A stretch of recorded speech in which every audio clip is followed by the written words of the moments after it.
You ready? I was born ready.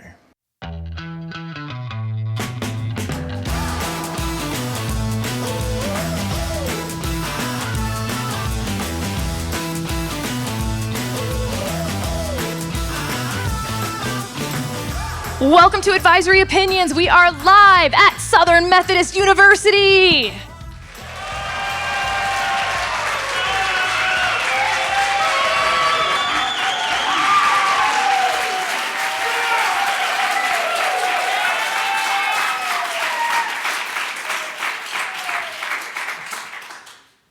I'm just saying we're at A&M tomorrow, and I don't think that's going to get like that. No. Our A&M has already been crushed.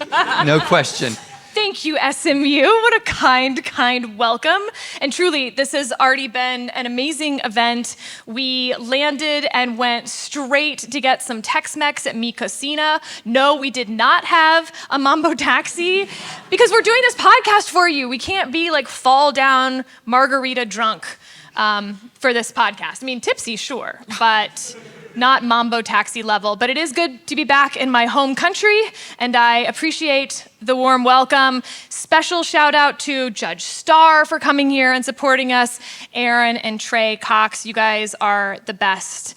Dean Nance, warmest welcome. We're so grateful. Steve Waters for pulling this all together.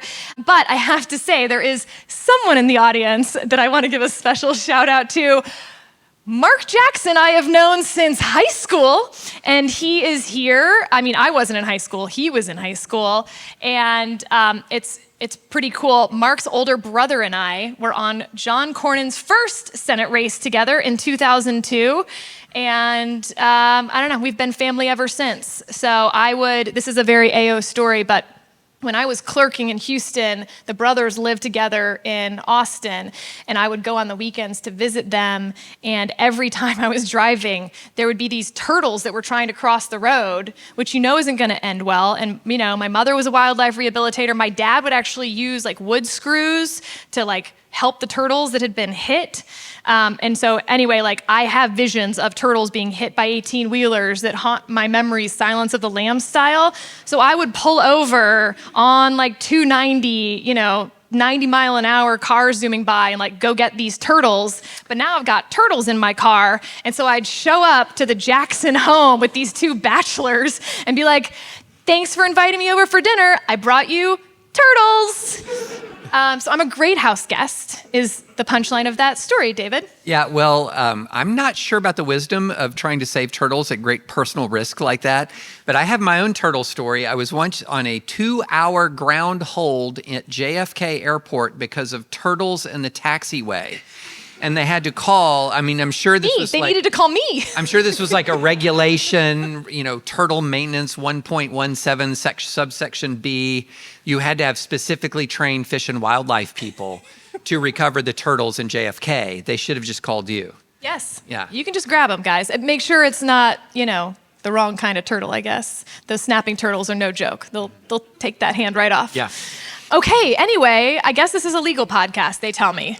So we are going to talk about the rumors swirling, taking over all conversations in legal world about whether Justice Alito is going to retire this summer, as well as a piece that Jeffrey Toobin wrote for the New York Times on the American Constitution Society.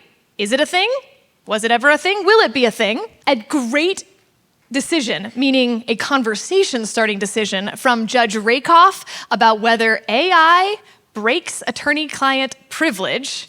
Super pumped about that. Every attorney I've talked to has been like, wait, what? And then we've got questions from you guys. And don't forget, boneless chicken wings. Let's start with Justice Alito and these retirement rumors. A few things to note here. Justices tend to announce their retirements after the end of the term, which ends at the end of June usually. So we look at like July 1, July 2 is kind of retirement season. And now, of course, another factor to think about with retirements are midterm elections. If you're a justice who wants to retire so that the president can more easily replace you, you may think about the chances that the president's party, for instance, will maintain control of the Senate. Well, here we are heading in to the summer of 2026, prime retirement season, and there's really two justices that folks are looking at. Justice Clarence Thomas, who, as best I can tell, will be taken out horizontally from the court, and Justice Samuel Alito. Now, as you will learn in my book, which, by the way, some special attendees of this event tonight actually get a copy of my book, David. Oh, fantastic. There's like these little things on their chairs to order the book, and some of them had stickers, and they get to like go home with a typo-filled copy. Oh, that's fantastic. Justice Blackmun is spelled incorrectly every time I mentioned him. I blame Professor Blackmun because I spelled it his way. That's your fault. So, Justice Alito, as you can learn from my book, well, he's an introvert, I think, is the easiest way to describe him. This is not the thing that gives him meaning in life, I think, in the traditional sense of sort of narcissist, egomaniacal people who are like, I am a justice of the Supreme Court. He really, I think, thinks it's important both to himself. He reminds his clerks of this, sort of the Ozymandias version of the Supreme Court. This shall all be forgotten. You shall be forgotten. You're not so special. Nobody's going to be sitting around, talking about Sherman Mitten in 2026, except me, because I think it's the best Supreme Court name. And no, Bushrod Washington, I am aware, is not the best Supreme Court name. Bushrod is a cool name, but Washington, that's pretty normal. And he was related, so no, Nepo baby, you don't get extra credit for having a cool name. So it would make sense that Justice Alito would retire rather than just sort of serve out forever, that he would actually enjoy retirement a la, he's not quite a Justice Souter in terms of introversion and eating the whole apple, including the core, but he's on that side of the spectrum, I would say, of introversion. So we've all been waiting for tea leaves. He hired clerks for next term. Justices long ago stopped letting us read those tea leaves, though, except for, David Latt, once he started covering the clerks. That was too easy. But Justice Alito announced he was writing a book, which is a little out of the Justice Alito norm. He's never done that before. But it's the publication date that is causing everyone to, pull out their Bridgerton fans, fan themselves. I'm fanning myself visually, just so you guys know. October 6th is the publication date. And the thought goes, if you're a sitting Supreme Court justice, you would want to publish your book in September, let's say, when you're on your summer vacation. Recess. But why pick October 6th when we all know the term starts the first Monday in October? That means it will be in the first week of oral arguments. How is he supposed to do a book tour? Therefore, he must know that he won't be doing argument week that week, and therefore, he's retiring. And just imagine me writing on a whiteboard with red string attaching all over the place. It's really thin gruel for a retirement speculation, but it is not too thin gruel for us to talk about. Specifically because I think it will lead into a really fun exercise, which is, okay, if Justice Alito retires, who would be in the lead to replace him? And we thought we'd do a little bit of a fun game here, which is we're going to have an NBA draft where we're going to go back and forth and pick draft picks as to who is more or less likely in the constellation of potential appointees or nominees, who's most likely. And because I'm super generous, Sarah, I'm going to give you the very first draft pick. So in the Alito replacement draft, who would you think right now, as of today, would be the favorite candidate? Fifth Circuit Judge Andrew Oldham. He's a former Alito clerk. He, in that study that they did of various judges, looking specifically at the judges individually, but also at Trump-appointed judges versus Obama-appointed judges, he was also in the very top of maverick judges, meaning judges who were most likely to break from other judges appointed by the same party. Now, there's one way to look at that and be like, wow, he's so moderate. He just keeps breaking from all these conservatives. But of course, I'm here at SMU, and you guys know that's not why he's a maverick. They're literally laughing. Yeah. He's breaking from the right to either the more right or the new right, particularly his opinions on social media cases, for instance, have been sort of a good highlight of that distinction. He is also at the top of that list for writing, literal like words, opinions, no matter how you break it down. He's just working harder. Now, we call this sort of thing like auditioning behavior for judges, which can have sort of a pejorative context. But the fact is, you're of a certain age, you're new on the bench, you're trying to decide who you are as a judge, and who Judge Oldham is sure looks like someone you might want to pick to replace Justice Alito. So with the second pick in the draft, I'm going all the way to my home circuit of the Sixth Circuit Court of Appeals and Judge Amul Thapar. So for a couple of reasons. One, he's been talked about in the past. He's been talked about a lot. In the clerk wars that erupted around the nomination of Brett Kavanaugh, there was a lot of intra-clerk conflict and combat over Judge Thapar. Is it time for him now? He's a very solid conservative. I think he'd be the first South Asian Supreme Court justice. And also there's an intangible for him, Sarah. He would also be the Maha Justice. So Judge Thapar, a lot of people don't know this, sort of runs a little fitness Substack. So he is the only judge on the federal bench who is also a fitness influencer. And I don't know if you saw recently, there was a little video done with RFK Jr. and Kid Rock. It was incomplete without a third, Judge Thapar. So I think that he has been, there's something about him that I think is similar to the Kavanaugh to Barrett track, which is there is at least some precedent for a judge in waiting concept, that he was considered the first time and then did not receive the nomination. And now this would be, in many ways, the ideal time for him. He's got all the credentials. He's been considered before, and you're grimacing. Age. Well, he's... My God. Okay, you're going to say an age, and it's going to really upset me. Okay, give it to me. Are you ready for this? I'm ready for this age. He's about to turn 57 years old in a couple months. So he's younger than me, Sarah. He's younger than me. Basically already out to pasture. No, I will grant you that. I'll grant Glue you that. factory. Would you stop? So I will grant you that. I will grant you that is on the upper edge. So it's a now or never. It is a now or never. I think if we were having this conversation when he turns apparently to you, out to pasture age of 57, maybe. Crypt keeper. You know, there are people in this audience actually older than that. I just want Impossible. Nobody has ever lived that long. So, Biddy, I stand by my second pick. So Okay. Third pick to you. Now, I think it's important to note the first round draft, a very, we're picking from the circuit courts, sort of the traditional picks. Okay, so second round draft, I want to go to my second bucket of types of picks. I think you could stay in bucket number one, and we could list all of the other judges that are in that bucket. Judge Ho, Judge Rao would all be in that bucket for me. But for draft round two, I am picking Jen Mascott. She is now a brand new judge on the Third Circuit, and the reason that I put her in a different bucket is because she is a member of the very ascendant Justice Kavanaugh Mafia. So we have Judge Whitney Hermendorfer, Judge Rebecca Tableson, Judge Jen Mascott, all Kavanaugh clerks, all of these circuit picks that Trump has made in his second term.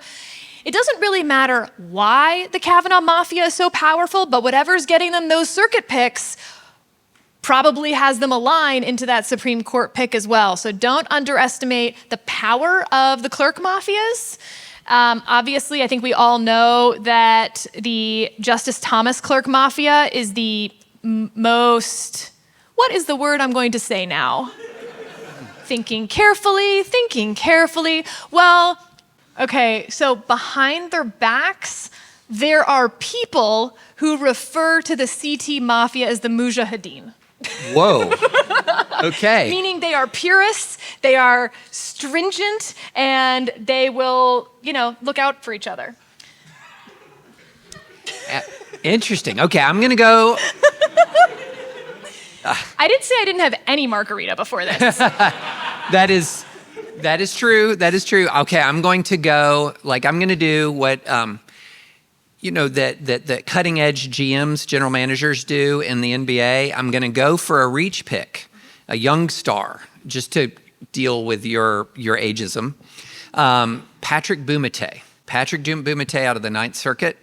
Again, everybody we're talking about here has exactly the kinds of sort of conservative jurisprudential credentials that would have put them front of the line in Trump's first term. We're still waiting on sort of Trump's philosophy for his Supreme Court nominees, his second term, but he's got all the credentials that would have put him front of the line first term. Younger judge, up and coming, going to be on the bench for a very long time, God willing, and the exact profile I would think that you were looking for if you're looking for somebody who's young, got a lot of energy, going to be there for a long time, very brilliantly smart, and also has the advantage of being a former AO guest, which I don't know how that will exactly cut in the vetting process, but that's my next pick. He just had a birthday. His birthday's on Valentine's Day, so happy birthday, Judge Bumate. Sorry, this is your present. Another point about Judge Bumate to make is, back in the Bush administration, for instance, I don't know that you would have put Judge Bumate on that list, David, because Judge Bumate is married to a man and they have children together, and that I think would have been seen as a deal breaker during the Bush administration. In the Trump administration, it really is quite the opposite. Mm-hmm. There are a number of gay senior members of the administration who have incredible pull and political influence. So it's just sort of interesting in such a short amount of time that something that would have been a negative is now a positive, I think, in the administration. So that's fun. All right, third round draft, last one? Last round, third round. Okay, third round. Again, I'm now gonna, have my next bucket of picks. This is your outsider bucket. I've got Darn it, you took, okay, anyway, go ahead.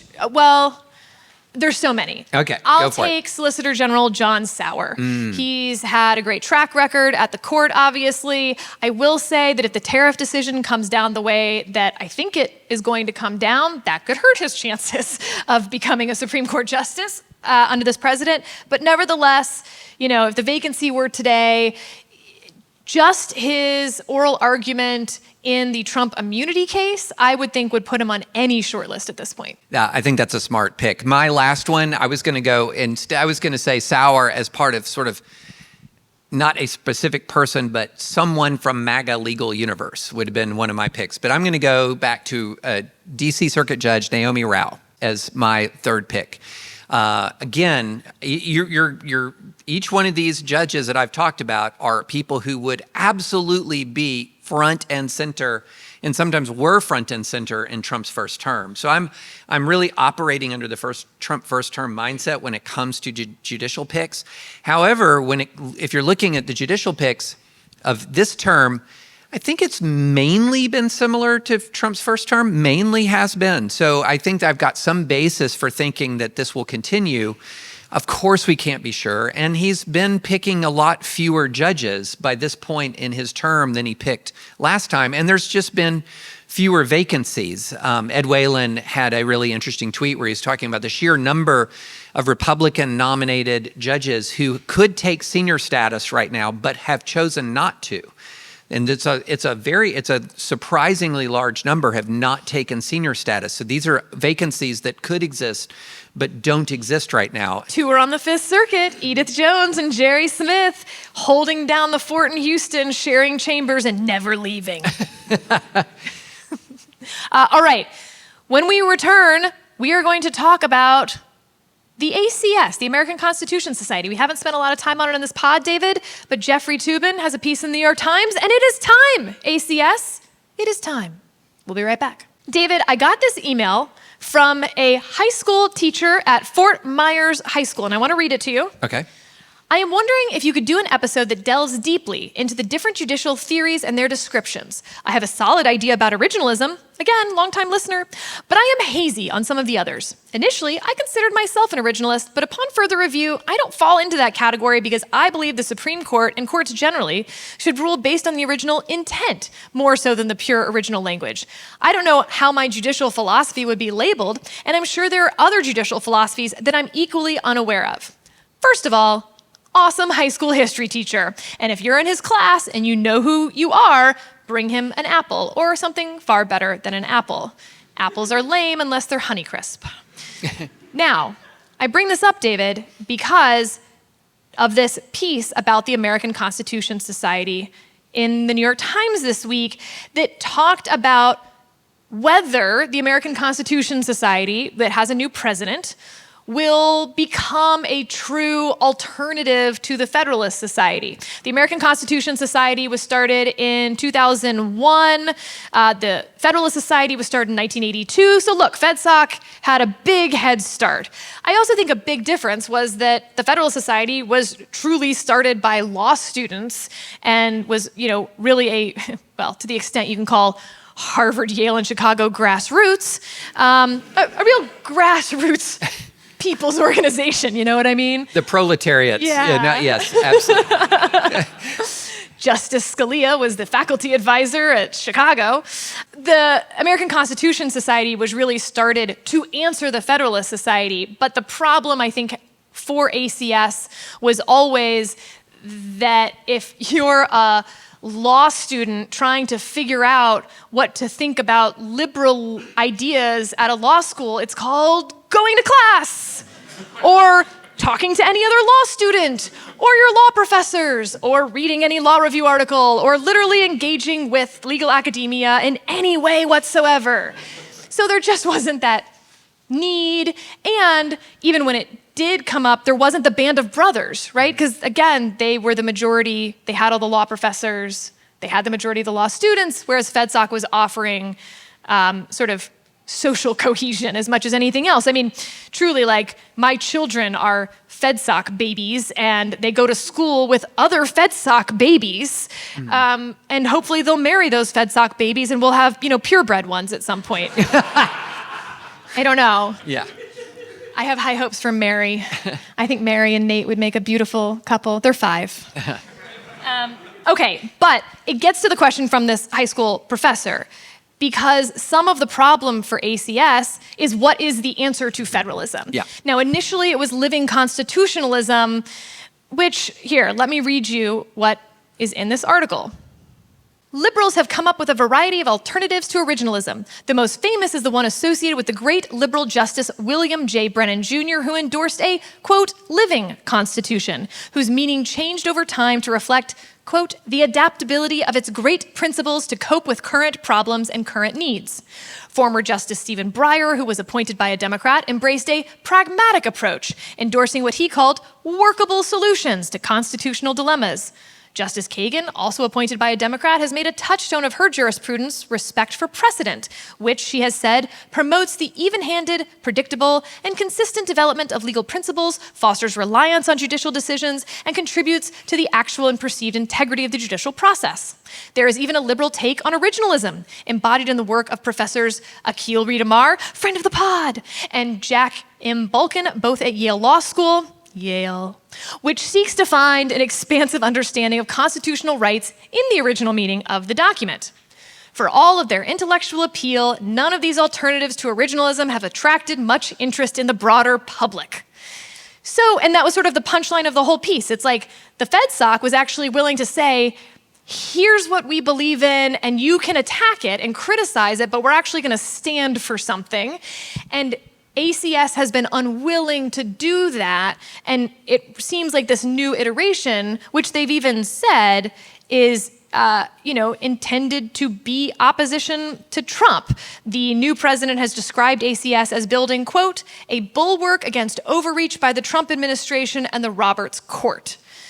I don't think you'd ever hear FedSoc define themselves in terms of a specific president or partisan label. Yeah, I think FedSoc had two very distinct advantages that put it where it is. So advantage number one is, now, I think what you're saying about that conservative students felt embattled for a very long time in college, on law school campuses. When I was in FedSoc my 1L year, there were 12 of us. 12 of us. Very divided 12, by the way. It's like 6 versus 6. And on who, this is a very quaint early 90s argument, which was, is the future of the Republican Party socially conservative and economically conservative, or socially liberal and economically conservative? And I was on the social conservative, economic conservative side of that fight. And Turns out we were all wrong. It's socially conservative and economically liberal. Nobody had that on their bingo Nobody cards. had that on the, no. And so, but FedSoc, yes, you were a small group of people who were sort of against a larger culture or felt embattled by a larger culture. And that did create that kind of band of brothers and sisters sort of mindset. But there were two things that the Federalist Society did that were very important. Number one was they engaged the community through debate. So FedSoc was about the only place for a very long time, and I think law schools have improved, they've gotten better. FedSoc was the only place for a very long time where law students could hear a conservative legal perspective. And the way that they would do it is they would set up a debate, and it wasn't anything like you see, I used to be on that debate circuit, and nobody would ever think, my goal is to have a viral moment. So it's like, David French owns liberal professor. No, nothing like that. It was really discussion. It was dialogue. But it was the only place where students could see conservatives and liberal law professors, practitioners in conversation with each other in a serious way where conservative ideas were taken seriously. And there would be times back, 15 years ago where I would get on the road and I would just go to law school after law school after law school and do these FedSoc debates. And I think they were incredibly valuable. I interacted with a lot of deans who were very grateful for it because it enriched the intellectual life of the school. And then so you have the method, which was debate-centered, very respectful, but very, you were firm in your convictions, but you were respectful in your argument. Combine it with the band of brothers and sisters, and then an idea, originalism that is easy to articulate. It is easy to explain. Originalism, in a lot of ways, when you know it and understand it, it's a pretty easy philosophy to defend when it comes to law because it's rooted in text. And when people think about law, they think about text. And one of the reasons why in my view, a lot of the liberal philosophies have not taken hold is because they have de-emphasized text. And so it's a kind of a heavy lift to get to somebody and talk about law when you're de-emphasizing text. And so and just a normal, average, everyday person, one of the first questions they're going to ask about a law is, what does it say? What does the thing say? And so Federalist Society had a very good answer about what is our legal philosophy. It's rooted in the words on the page. And what do the words on the page mean? And so I found this article interesting because of the philosophy. I thought the going forward, let me put on my hat. If I was going to advise the ACS right now, here's how I'd advise the ACS. I'd say, forget this living constitutionalism stuff. Forget positivism. Here are two ideas that I think you could really land on that could resonate. One is Akhil Amar's liberal originalism. And what liberal originalism has going for it is it has all of the advantages of original originalism. It's text. And then you're adding into the fact that if it's text, history, and tradition, I guarantee you what we've talked about until we're blue in the face on this podcast is that the history is really messy. And when you get liberal scholars doing liberal originalist jurisprudence and liberal historians looking at history with an eye towards jurisprudence, you're going to find a lot of things in American history and a lot of laws in American history that are quite supportive of liberal ideas and liberal interpretations of constitutional provisions. But then the other one is, and I don't hear this talked about much, but it was all the rage. It was the alternative to critical theory when I was in law school, and it's called Dworkinism or interpretivism.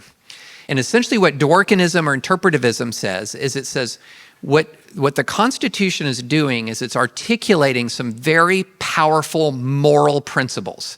So the text really matters. Due process, you view due process as a moral principle. Free speech is a moral principle. And the laws are derived through precedent from that moral principle. it looks at the Constitution less like a statute book as a statute and looks at it more like, say, the mission statement of a corporation. This is who we aspire to be, and then precedent works out that moral principle. So I think both of those have an advantage over other more liberal jurisprudential philosophies of centering the text. What does the law say? And then you're moving from that standpoint. I don't know that anyone's going to take my advice on this, but I actually do think that if you're wanting to formulate an alternative to originalism, which I never in my life thought it would become like the world-destroying super Death Star of legal philosophies. I mean, we always thought of ourselves as the Rebel Alliance. You know, like we were looking for the exhaust port. Like that's what we were doing.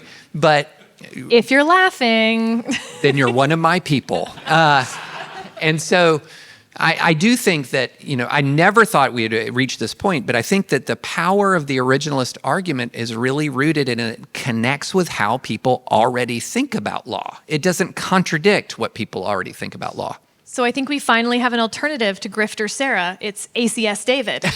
Oh, man.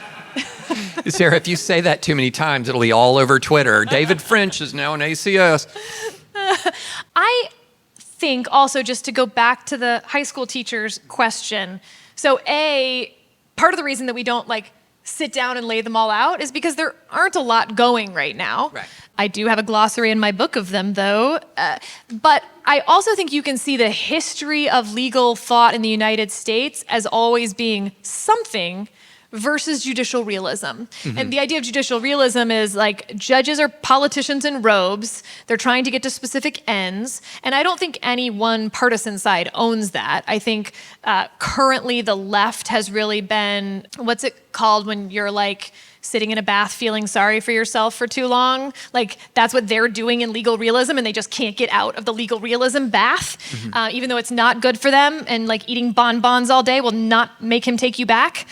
But the right is just as open to legal realism as we've seen, obviously. And this ends justify the means. We just want the outcomes we want. That's all law really does anyway. Everything else is this fig leaf trying to pretend that we're doing something else, but we all really know, wink, wink, this is the game.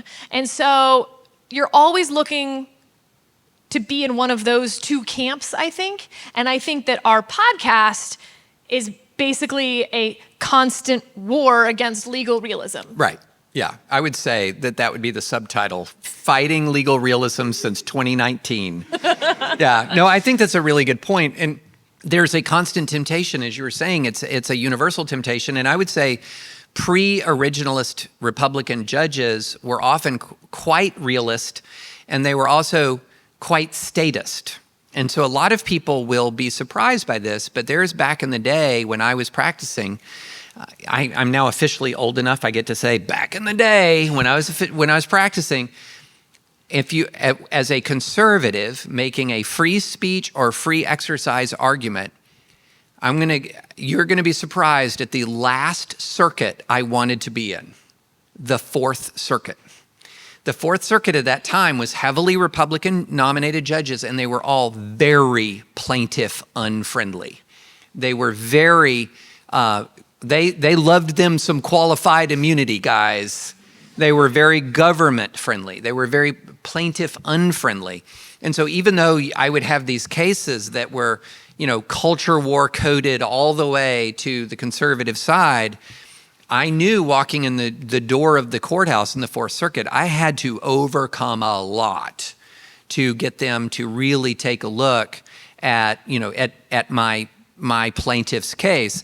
And I tell that to people now, and they're kind of head scratching because you think, well, if I'm walking in with a pro-life group that was just thrown off a campus, a Republican nominated judge, just nothing else other than they're nominated by a Republican, you would think, okay, well, they might be at least very open to my argument. And at that time, it really was the case that it was very, very difficult, that the ascendancy of originalism in conservative jurisprudence happened about 5 minutes ago, historically speaking, truth be told.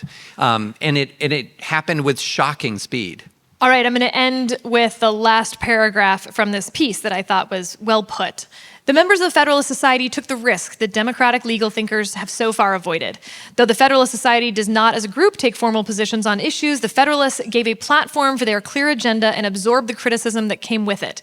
But when they won elections and thus seats on the Supreme Court, they knew what they wanted to do and why, and they changed the face of American law.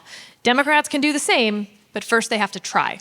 Or, in my words, get out of the bathtub. All right, let's talk about this AI case that was decided by Judge Rakoff, one of, if not the most respected district court judges out there in the Southern District of New York. He denied the claim of defendant Bradley Hepner that documents prepared by Hepner using the consumer version of the AI model for Claude for legal research were privileged. Why were they not privileged? Facts. Hepner had been communicating with Claude about factual and legal issues in his case in anticipation of litigation. He incorporated information conveyed to him by his lawyer during the course of the representation into communication with Claude. He had intended to share the resulting AI-generated documents with counsel and did, in fact, share those documents with his counsel. Nonetheless, Rakoff rejected both the attorney-client and work product privilege claims. So, okay, to break this down, David, let's put this in our own facts. Yeah. You're the attorney and I'm the client. You prepare some documents for me on like a settlement proposal, but I don't understand all the terms, so I put the settlement proposal into AI.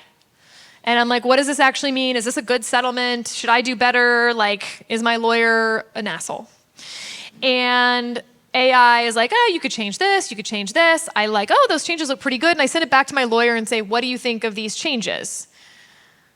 Should that be privileged? It was product from the lawyer to the client, and then the client sent it back with changes. Why would that not still be privileged? It would not be privileged for the same reason that if you took all of that information and then you started Googling each provision in the contract to see what Google had to say about it, to see what other people had to say about it. If you're a client and you're in a case and your Google search history is a discoverable thing, it absolutely is. And how do I dispose of a body? yeah, how many people did the trick on Breaking Bad really work? And so in that sense, I think we're at an interesting point in the law where the law is going to see AI for one thing, but AI developers see it as something else. So for example, let me use an example we were talking about earlier today. I don't know if you guys followed when Grok has run amok a few times. So Grok suddenly started liking Hitler. That was weird. Then Grok began to allow people to do this really gross thing that if the woman was on Twitter, you could say, Grok, put them in a bikini or whatever. And Grok would generate, and Grok, for those who don't know, is Twitter's X's AI platform. It's Elon Musk's AI. And it was doing this. And then it was doing this in some cases with children, okay? And so you're having child sex abuse material arguably being created by an AI. Well, obviously, you're not going to sue an AI, David French v. Grok. Like, that's not a thing. AI is not a Cylon yet, okay? So there's people, human beings, who are responsible for this. And so, but the human beings who are responsible for it are trying to create something that feels pretty autonomous, that acts pretty autonomous. But they're going to be liable for its content. They're going to be liable for what it does. And that is going to hang over AI development generally, but it's also quite relevant to this discussion because this is not like, sort of say, getting a second opinion from another lawyer, which would be privileged, right? If you called another lawyer and you said, I've got this contract, please take a look at it. Or my attorney has given me some advice that I think is not quite right. Will you take a look at it? Absolutely, that would be privileged, getting that second legal opinion. But this is going to essentially Google on steroids and HGH and everything else. It's obviously much more capable than Google, but it's still fundamentally a bunch of code. It's not a lawyer.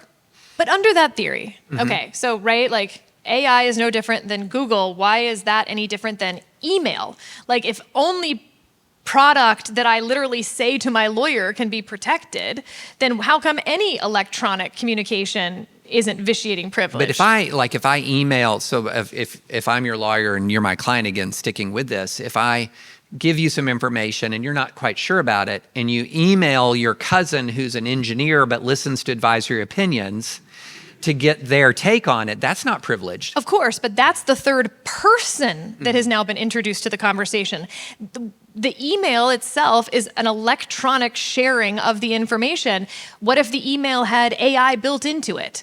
Like, how would that be any different? The email itself is a bunch of code. Google is a bunch of code. AI is a bunch of code. We're not introducing a third person that could break privilege. But you are communicating with a third. So Google right now, your Google search history, that's not communicating with a person. It's communicating with code, and you're getting a response with code back, and that communication is when not I misspell privileged. a word in my email, it tells me I misspelled it, and it suggests a different spelling. That is a very primitive form of AI. Sure. I misspell a lot of words. I have no idea how to spell the word guarantee. Fun fact. Or bureaucrat. I know what they start with. But Literally the first letter. I don't know the second letter. there are some words that's taken. I still don't like. I like when I teach. I write on the board, and then sometimes I will literally pause mid-word. That would be my nightmare. And then I switch the word quickly because, anyway. It's very hard for me to see a scenario where they're going to pull this out of the Google search type context. Okay, and Google searches, by the way, are getting heavily AI influenced because your opening response now is But so is AI. email. It's suggesting what I write back as well. So two interesting points from Rakoff. One, he really highlighted the fact that this was the open Claude, as in Claude could use these questions to train. And so you had no, you weren't doing this in a closed circuit, so in that sense, it's not like email. It was more like putting it on a bulletin board outside and then being like, it's attorney-client privilege. And you're like, why is it on the bulletin board? Second, expectation of privacy, which is related to the first point. But he was like, this is all about whether the client had an expectation of privacy. One could imagine a different AI-involved scenario where you really do have an expectation of privacy. You thought that you were doing something that was privileged and that itself could potentially factor in. But when you're putting it into the publicly learning Claude, you didn't have an expectation of privacy. You're not a total idiot. You know how Claude works. Therefore, it was, in that sense, more like having not just a third person in the room, but like a gazillion people in the room, because now anyone else using Claude in the sort of most remote theory of how AI works has, quote, access to whatever you asked it. Yeah, and so I think it's going to actually be incumbent on attorneys to start to say to clients, hey, when you're walking through what is privileged, what is not privileged, whatever you put in Google, your Google searches are not going to be privileged. And you need to add in the chatbots as well. You're going to have look, be careful with what you're going to ask ChatGPT about what I tell you, because clients do double check you. They are often skeptical, especially if you tell them something they don't want to hear. They're going to run around and try to fact check you. And normally, if they're fact checking a legal opinion that they've gotten, they're going to often try to fact check it through another attorney in the same way that you get a second opinion from a doctor. But in this case, if they're trying to fact check you, evaluate you, whatever, through chat, through Gemini, through Claude, all of them, I mean, I would be, if I was still practicing right now, as soon as I saw that, I popped it right into our Slack. And I said, I think we could spend a whole hour actually on this and the way in which AI is influencing the legal profession. And I think we do need to spend more time on it, on AO, as the uses of it are evolving. But for right now, guys, don't use ChatGPT as your backup attorney and expect it to be privileged. Especially when the FBI comes the next day and arrests you and seizes all your electronics. Mm-hmm. That is more like Googling, how do I dispose of a 117-pound body? Mm-hmm. How much acid do I need? Those are all real Google searches, by the way. Oh, for sure.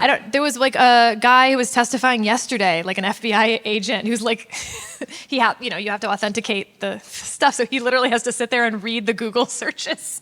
And it was like, how do I dispose of the body? How deep do I have to bury it? Yeah. You're like, gee, did he kill his wife? I don't know. Yeah. Yeah. Who knows? Yeah. Hard to say. Mm-hmm. David, before we go to questions, let's do some boneless chicken wings. Now, the last time we talked about this, it was in Ohio State Supreme Court, and they said that labeling something boneless chicken wings on your menu was not, in fact, a promise that it was boneless.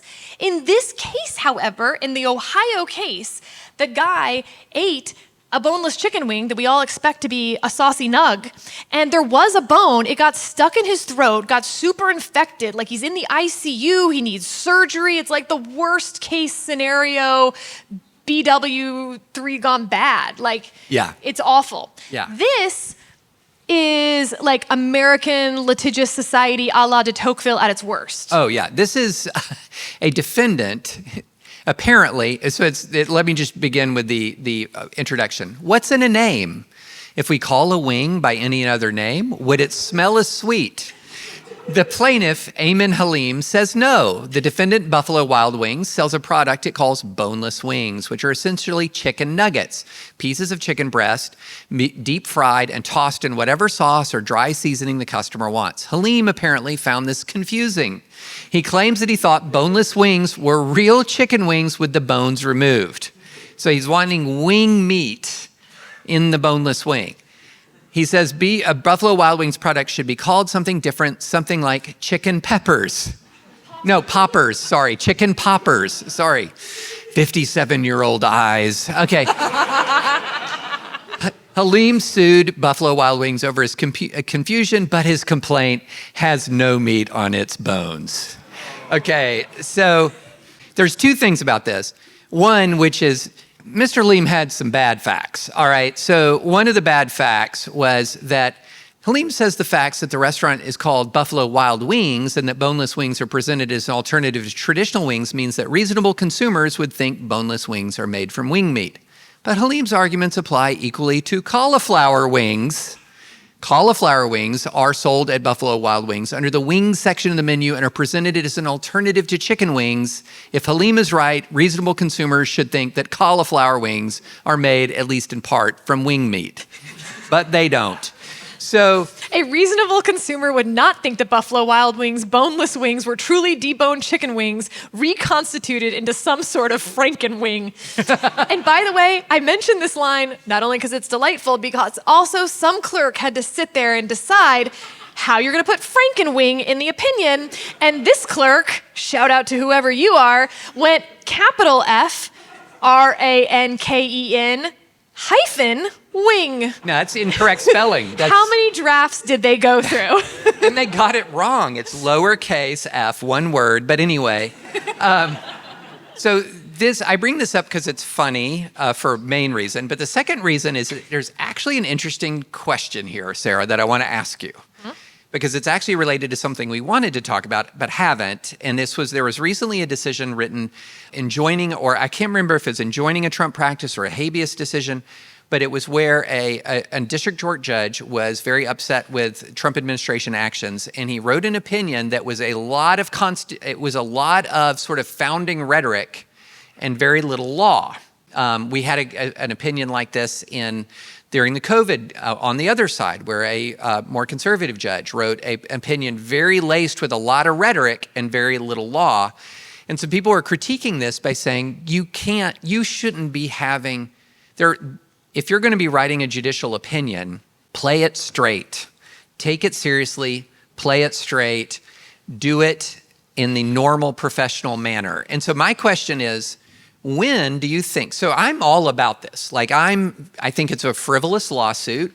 I think the reasoning is sound, dismissing it, and having a little bit of fun with it, I'm good with it. But I also, at the same time, did not like those other two judicial opinions that were very, very heavy on rhetoric and very sort of light on legal reasoning. Where do you draw that line? How much creative flexibility are you willing to do you think is appropriate? Taking joy in humble cases is a good thing. Yeah. Snark and sarcasm are a bad thing. Now, what's in between those two? There's some judicial temperament and judgment to be had there. What if I'm just really pissed and I want to put down the entire text of the Declaration of Independence? What I think is actually not included in either of those really is sort of high dudgeon self-righteousness about something that has clear political overtones, implications, etc., which is far more, I think, what you're talking about. I mean, Right. I was annoyed by that opinion.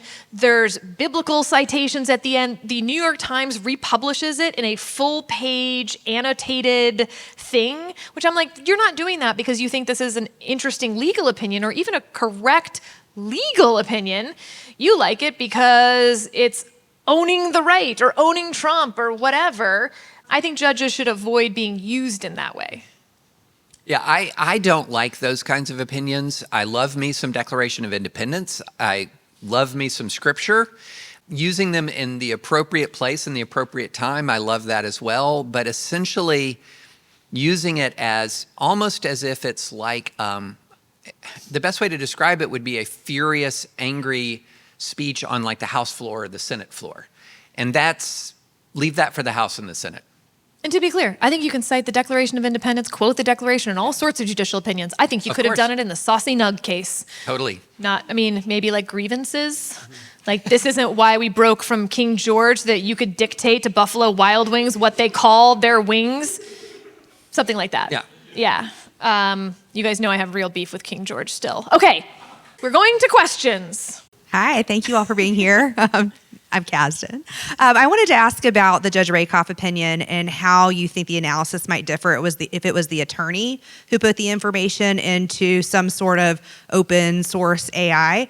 And I know attorneys typically can't they don't own the privilege, so they can't break it. But when you have an attorney doing the same thing, I often turn to Google as at least one stop along the way of my own legal analysis. Why should the rules be different? Do you think the rules would be different? How would you anticipate that doctrine would develop differently, if at all, if it was the attorney as opposed to the client who is sharing the information?